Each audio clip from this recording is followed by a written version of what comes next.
টুমপ্ৰেং উচ্চতৰ মাধ্যমিক বিদ্যালয়ত জাক জমকতাৰে স্বাধীনতা দিৱসৰ উদযাপন শুকুৰবাৰে সমগ্ৰ দেশৰ লগতে টুমপ্ৰেং উচ্চতৰ মাধ্যমিক বিদ্যালয়ৰ কৰ্তৃপক্ষৰ উদ্যোগত আৰু বিদ্যালয়ৰে 33 নং বেটেলিয়ন ৰাষ্ট্ৰীয় শিক্ষাৰ্থী বাহিনী চমুকৈ এনচিচিৰ সহযোগত 79 সংখ্যক স্বাধীনতা দিৱসটো বৰ জাক জমকতাৰে বিদ্যালয়ত উদযাপন কৰা হয়। কাৰ্যসূচী অনুসৰি পুৱা 7:30 বজাত পতাকা উত্তোলন কৰিবলৈ টুমপ্ৰেং উচ্চতৰ মাধ্যমিক বিদ্যালয়ৰ অধ্যক্ষৰ কাৰ্যালয়ৰ পৰা অধ্যক্ষ লংচিং টিমুঙৰ সৈতে অতিথিসকলক এনচিচিৰ কেডেট প্ৰভাত ক্ৰ আৰু মিডাৰচন ৰংহাংডয়ে পতাকা উত্তোলন স্থলীলৈ আগুৱাই আনে। ইয়াৰ পাছতে অধ্যক্ষ লংচিং টিমুঙে পতাকা উত্তোলন কৰে। এই ক্ষেত্ৰত তেখেতক সহায় কৰে বিদ্যালয়ৰ 33 নং বেটেলিয়ন এনচিচি গোটৰ ANO বিষয়া গৌতম বাথাৰীয়ে। ইয়াৰ পিছতে টুমপ্ৰেং উচ্চতৰ মাধ্যমিক বিদ্যালয়ৰ 33 নং বেটেলিয়ন এনচিচি গোটৰ ANO বিষয়া গৌতম বাথাৰীৰ নেতৃত্বত বিদ্যালয়ৰ খেলপথাৰত এনচিচিৰ কেডেটসকলে মাৰ্চ পাষ্ট কৰি অধ্যক্ষসহ শিক্ষক শিক্ষয়িত্ৰী আৰু অতিথিসকলক সন্মান প্ৰদৰ্শন কৰা হয়। এনচিচি গোটৰ ANO বিষয়া গৌতম বাথাৰীৰ নেতৃত্বত মাৰ্চ পাষ্ট কৰা কেডেটসকল ক্ৰমে মুখ্য কামাণ্ডাৰ সমুদ্ৰ দামলং, এনচিচিৰ প্ৰণৱজ্যোতি দাৰফাং, পল্টন কামাণ্ডাৰ চুম বাথাৰী, দেবিন কাথাৰ, আলিছা ইংঘিপি, ৰূপজ্যোতি কেম্প্ৰাই, পূৰ্ণিমা ক্ৰপি, স্মিতা বৰদলৈ আৰু ড্ৰাম বজাই পূৰ্ণিমা হানচেপিয়ে। ইয়াৰ পাছতে বিদ্যালয়ৰ প্ৰেক্ষাগৃহত বিদ্যালয়ৰ অধ্যক্ষ লংচিং টিমুঙৰ অধ্যক্ষতাত স্বাধীনতা দিৱসৰ উপলক্ষে এক সাংস্কৃতিক অনুষ্ঠান অনুষ্ঠিত কৰা হয়।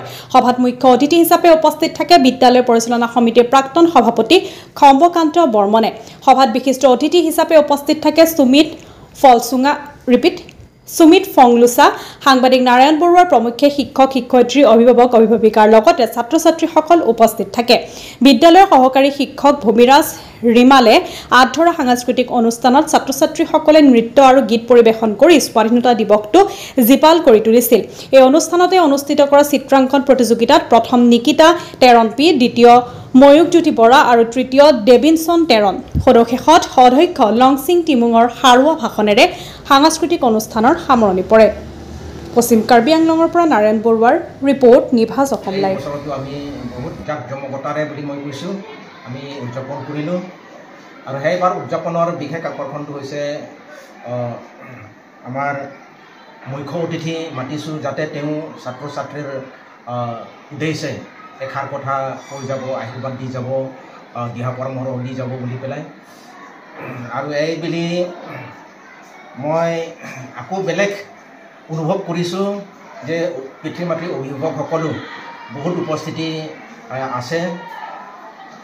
সেইকাৰণে অইন বছৰৰ দৰে আমি পুৱা 7:30 বজাত আমাৰ জাতীয় পতাকা স্কুলৰ সন্মুখত আমি উত্তোলন কৰিলোঁ সকলো ছাত্ৰ ছাত্ৰীৰ সন্মুখতে। আৰু ছাত্ৰ ছাত্ৰীৰ উদ্দেশ্যে মোৰ ফালৰ পৰা দুই এষাৰ কথা এনেকৈ আশীৰ্বাদমূলক বা উদ্বোধনীমূলক বুলি মই ভাবিছোঁ। এইবিলাক কথা ছাত্ৰ ছাত্ৰীক কৈছোঁ, তেওঁলোকে নিশ্চয় উদ্বুদ্ধ হৈছে বুলি মই অনুভৱ কৰিছোঁ। আৰু আপুনি দেখিছে আমাৰ বিদ্যালয়ত NCC এটা পাৰ্ট আছে। NCC ভালেমান ছাত্ৰ ছাত্ৰী আছে, তেওঁলোকৰ দ্বাৰা পেৰেড প্ৰদৰ্শন কৰি পেলাই বহুত আমোদ দিলে ছাত্ৰ ছাত্ৰীক আৰু শিক্ষক বৃন্দসকলকো বহুত আনন্দ আমি অনুভৱ কৰিছোঁ। আৰু আজি ফ্লেগ উত্তোলন কৰাৰ পাছত আৰু এই প্ৰদৰ্শনী দিয়া NCCৰ দ্বাৰা প্ৰদৰ্শনী দেখুৱাৰ পাছত আৰু অইন পৰ্ব এটা আছে। আজি নানা ৰকমৰ খেলা ধূলাৰ লগতে প্ৰতিযোগিতামূলক কিছুমান কৰ্ম আমি হাতত লৈছোঁ ছাত্ৰ ছাত্ৰীৰ বাবে। যেনেকৈ তেওঁলোকে ভাল পোৱা বীৰ বীৰাংগনাৰ ওপৰত কবিতাই মাতক, কবিতাই লিখক বা ৰচনাই কৰক আৰু দেশপ্ৰেমমূলক গীত মাতবিলাক আমি প্ৰেক্ষাগৃহতে আমি এইটো অনুষ্টুপীয়াকৈ অনুষ্ঠান আমি পাতিবলৈ এতিয়া গৈ আছোঁ, ঠিক ঠাক কৰি আছে। তাত দেশপ্ৰেমমূলক গীত মাত লৈ পেলাই নাচিব, বাগিব, কবিতা তেওঁলোকে ভাল পোৱা বীৰ বীৰাংগনাৰ ওপৰত আৰু তেওঁলোকে নিজৰ দেশক প্ৰেম কৰা ভাৱটো প্ৰকাশ কৰিবলৈ কবিতা লিখা বা প্ৰবন্ধ লিখা এনেকৈ আমি উদ্বোধনী দিছোঁ। আজি এই মঞ্চতে এইবিলাক আমি দেখা পাম। গতিকে আজিৰ যিটো ৭৯তম স্বাধীনতা দিৱসটো আমি বহুত উল্লাহেৰে আমি পাতিছোঁ বুলি মই আপোনাক কৈছোঁ।